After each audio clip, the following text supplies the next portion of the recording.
Monday, the 17th of October 2017, and I'm happy to have with me international law expert Ms. Eissa to comment on the news. Welcome with us. Well, first of all, we will be starting with Al Ahram newspaper, where we read that President Abdel Fattah el-Sisi held a meeting on Monday with the Prime Minister, the Ministers of Defense, Foreign Affairs, Interior, Health, Justice and Public Business Sector, as well as the heads of the General Intelligence and the Administrative Control Authority. The meeting tackled the latest security developments regarding the recent terrorist attacks in Sinai.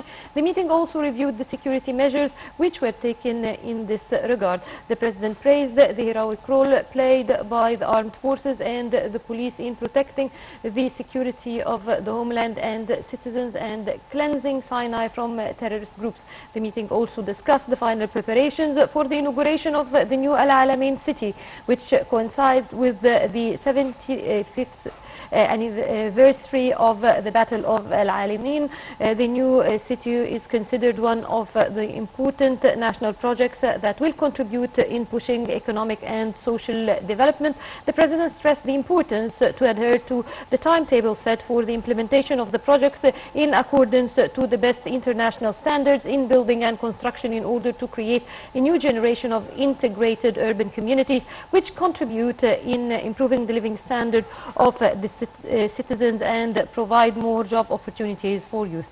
Well, Ms. Sama, actually the meeting itself tackled so many issues in addition to what I've read so far. How do you see the meeting and the importance of the topics discussed by the President and the Cabinet? Of course, all the topics are very crucial, especially they're highlighting something that is very essential to keep under control and to contain in Egypt, which is terrorism. And the army and the police acted very professionally the day before and the day after and during the terrorist attack. However, we're talking about development and enhancing the security measures, but it's striking me that we don't have until now a database for terrorism in order not just to have a good comeback or recovery, to have a preventive measure. Like what happens in hegemonic countries like the United States with the CIA and FBI. Before the revolution, we had somehow a good database where things could be contained, like we have preventive measures. We need to work on that more, so it works hand in hand, or they work parallel together with the security measures that you've mentioned in the news that you read. Well, actually, that meeting was quite interesting because not only did it tackle the security, but it also discussed the inauguration of the Al Alamein city, the new city. Now, the importance of such a city, not only in the alleviating of course, the pressure of the population on some of the major cities in Egypt, but also on creation of new jobs. How do you see the importance of such a project as well? It's very important. Like you said, like you don't want everyone to be just crowded and everyone is staying in Cairo, and we're trying to get people to be interested in other areas. They need to have job opportunities. Also, they work parallel together. So without job opportunities, they need to have conditions and environment that is suitable to create job opportunities for the youth that is attractive for them also. Yes, also another topic which was also important was training youth, and it was the program Pioneers of Future Technology. Now, the importance of training and vocational training for our youth in particular. It's very essential because you can't get someone to have the tools and all the funds and the environment without them having the basic skills in order to manifest those tools to have an outcome. You're looking for an output. This output needs certain measures and certain steps to be followed. Without the skills and the training, it's completely invalid. So it's a very crucial point. Actually, it's the core of all of this.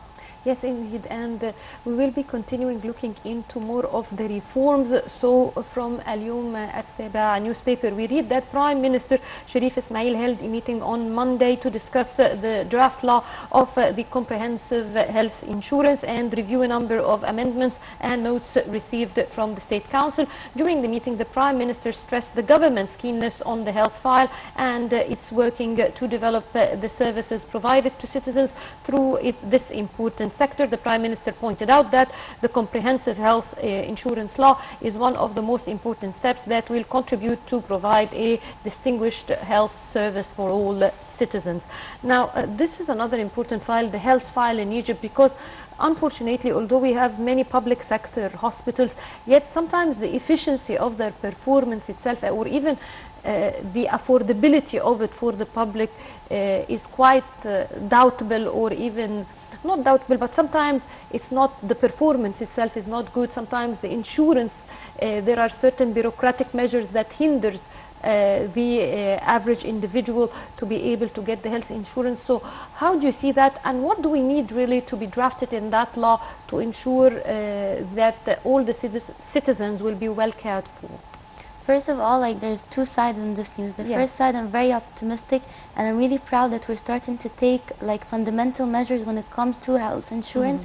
Because since day one in Egypt, we say the core is to tackle the health insurance and the education. And now we're taking steps to the health insurance. But here is the loophole within this news, is that do we have the facilities for this law to be implemented? Let's say we have this law and it's running efficiently and it went smoothly. Do you have the tools and the facilities health-wise in Egypt? For instance, hospitals, do you have the capacity to take certain amounts of population, medicine, vaccination?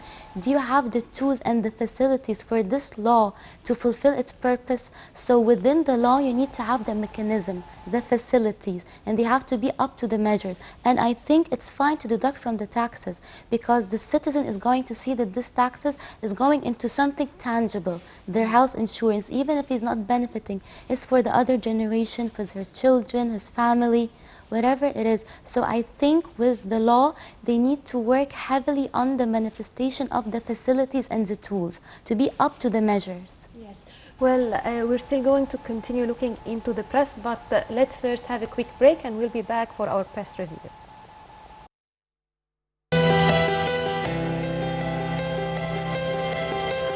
Excited when I heard about the World Youth Conference, because I believe that such opportunities have a real impact on today's world.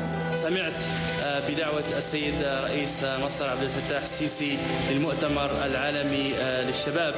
أتمنى وسيكون لي الشرف في أن أكون جزءا لا يتجزأ من هذا الحدث الكبير. Sending all my greetings to Egypt, and I think that this international conference is a unique and great opportunity for the international youth. I have heard that there is going to be an amazing conference in Egypt organized by the President of the Republic, and I would love to be there. If not, I hope that this conference will be an amazing experience for all of you, and very warm greetings from the Netherlands and from my heart in Poland. I heard about the International Youth Conference. With this platform, we can build great nations. With all due respect to His Excellency Mr. Sisi, President of Egypt, I wish success to this conference. سمعت بدعوة الرئيس لتنظيم مؤتمر يضم الشباب العالمي ويناقش التحديات التي يواجهها الشباب في مختلف دول العالم، وأود حقا أن أكون جزء من هذا المؤتمر لأتحدث عن التجربة التونسية، وكذلك نسمع منكم الشباب المصري والعربي تحدياته ونلقاو حلول مع بعضنا. I heard about the international conference for youth that you're going to hold in November, and I will be really pleased if I have the opportunity to be part of it and to have a chance to discuss with Egyptian youth and all world citizens about the issues that we are facing.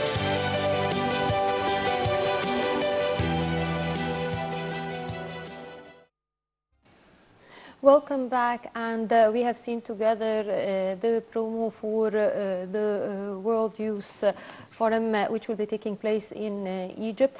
And actually, we were just talking, and I was just talking with my guest, Mrs. Eissa, the international law expert, about, we were talking about the importance of youth, and we were talking about the project of the president in terms of youth empowerment, which was entitled Pioneers of the Future Technology. technology.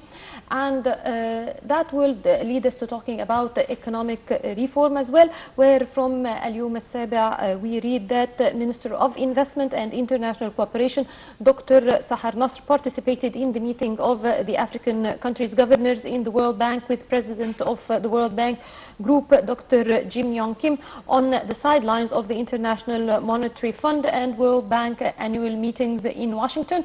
As the chairperson of the World Bank's African Group in 2018, the minister stressed her aspiration to work with the president of the World Bank Group to maintain the African development agenda to be a priority for the World Bank Group.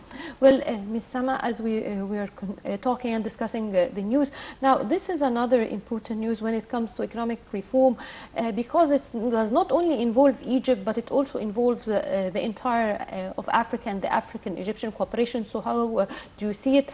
And the mechanism from your field of expertise, what should be employed to really make such cooperation effective? Of course, like whatever makes anything effective is not the laws and the treaties or whatever, it's actions yes. to be manifested. And the 3 files that you've mentioned in the news that they're going to work on, for me the most crucial is the investors. And they mentioned 2. The investor to attract foreign investors within the country and being attractive for youth and the investment within the country itself. However, there's a high correlation between both. The foreign investor will be more encouraged to invest in the country when he sees the Egyptian citizen, the youth investor in the country itself is comfortable. So you need to have a safe environment for the youth to be encouraged to invest within the country. Hence, the foreign investor will feel sense of security and stability and will be very attracted, and it will make more sense to him to invest within the country because he can see use of the country itself comfortably sharing their holes and going through projects safely without any obstacles. So we need to work on breaking down the obstacles that hinder this process. Oh yes, indeed. And now we'll move to another topic. We'll talk about Iraq. So from Al-Wafd newspaper, we read that Egypt on Monday called on Iraqi government and Kurdistan regional government to exercise restraint and not to drift into confrontations that would complicate the situation and fuel tension and instability in the region. In a foreign ministry statement, Egypt urged all parties to be calm and use dialogue to reach compromise solution. The foreign ministry statement reiterated the importance to preserve the unity and territorial integrity of Iraq, as well as the solidarity of the Iraqi people in order to succeed in facing challenges with ability and collective determination. Now, how do you see the current situation in Iraq in light of the factions that's taking place and the fight between the Kurds and of course the rest of the Iraqi factions? Yeah, I think it's a very heated topic for various reasons. First of all, it's not only like we're witnessing this with Iraq, also you have Spain and Catalonia, also they're going through the same process. Like from the international law perspective, state sovereignty is the principle of international law. This is the foundation which lies everything upon when you talk about territorial integrity. However, the most important factor when it comes to state sovereignty to entitle a country that it is a country that stands out alone. For instance, we can have a piece of land, we own it, we're a population, we name this area after your name and we have our flag and we own this place. And we call ourselves a country and we are sufficient enough to sustain ourselves resources-wise. If you are not recognized by other states around you, your sovereignty is invalid. So the main thing here is recognition by the international community, so they can go through the whole process and they can get what they want out of it because they're sufficient enough, they think they're good enough to stand on their own because the country is not dependent for other countries on resources. The same because they have petroleum, the same with Catalonia and Spain. But what happened with the European Union, they said, we're not going to recognize you if this happened. The thing is, if this happened, it will open I don't know how, like I it's was just going yeah. to tell you that that will mean that every country that has different ethnic backgrounds, each would want to have their own independence. That would lead to civil war all over the world. Don't you agree? Precisely, the whole world is going to break down into pieces. That's why the international community, the United States, European Union, they need to acknowledge the fact they will not be recognized. Hence, all their efforts are going to fail. They're going into nowhere. That's why this calls for the international community to stand up and stress on they're not going to be recognized, because it's such like a small word, but it's a crucial factor. And on the other hand, we need to look on the long term. What is the consequences if this happened worldwide? Yes, indeed. And we're continuing with conflicts and moving to Syria, where from Al Yom Al-Sabi newspaper we read that Syrian army units backed by military air force carried out on Monday intensive operations against the Daesh terrorist group in Deir ez-Zor. The Syrian army took control of the village of Husayniya, northwest of the city, and a number of checkpoints in Al-Maidan district. Meanwhile, US-backed Syrian Democratic Forces (SDF) battled the terrorists, defending the last pocket of Daesh terrorist group in Raqqa on Monday, bringing the 4 months campaign for the city to the brink of victory. A field commander of the SDF in Raqqa said that he expected the operation to end on Monday, but the US-led coalition supporting them said it could not put a timeline on the battle. Actually, Syria is another hotspot in the Middle East now, and the fight itself against terrorism in it has been going on for a long time now. How do you see it, and how could it be resolved in a sense? Obviously, for now, that whatever this, like the news you read, it's called it happy news, because any step that it's giving any country more peace, less bloodshed, and resolving a conflict is always a positive news. What I see now is that it's became obvious for the whole world that Bashar is winning in Syria, that this is the winning side of the battle. For the international community that was afraid to get engaged, they can now start joining the winning side. Why? Because this can speed the end of conflict when it comes to Syria. So for me, I think it's very crucial now that other countries that have the power and the capacity to join forces and end this, like you just said earlier, it's been going on for so long. The more forces, the more battle come back, the more it's going to end faster. Yes, indeed. And more hot issues going on, so we move to North Korea. And Russia condemns North Korea's nuclear test. That was in Al-Akhbar newspaper, where the Speaker of the Russian Parliament's upper house said on Monday that Moscow condemned North Korea's nuclear test and called on North Korea and the international community to comply with all United Nations resolutions. Now, this is another interesting piece of news, because especially that in it, it mentioned even that now the United States approach is different, where it mentions that now Donald Trump's speeches and even his spokesman announcements is more now going into asking for a diplomatic solution, when at the beginning he was talking about threats and wars. So how do you see that problem and that issue, especially in particular between North and South Korea? I think that the United States started to get smart and think in the way that they should have thought of in the beginning, because they have exhausted all their means. Like, they played all their cards and they're not getting what they want. This problem will not be resolved unless they sat down on a table with negotiation. Because if we examine the previous behavior, wherever they put sanctions or pressure, try to pressure North Korea, they send another missile. This is their reply. They have a very violent reply. So the means of resolution you're trying to take doesn't solve the conflict. On the other hand, it escalates it.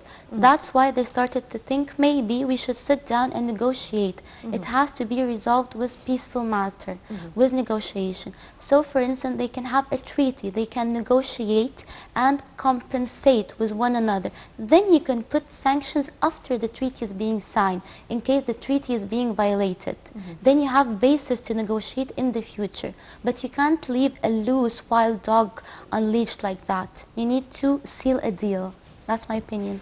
Well, we hope that everything ends well. And moving to Al Wafd newspaper, we read that the Egyptian bourse lost about 16.5 billion pounds on Monday due to selling operations of Arab and foreign investors. The market main index, EGX 30, was down 2.74% to reach 13,525.25 points. The small and medium share index, EGX 70, declined 1.57% to reach 807.95 points.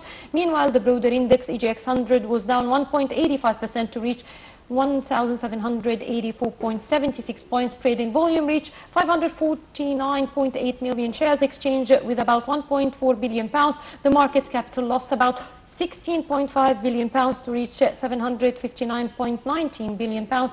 Egyptian investors tended for buying with 85.2 million pounds, while foreign and Arab investors tended for selling with 82.5 million pounds and 2.7 million pounds respectively.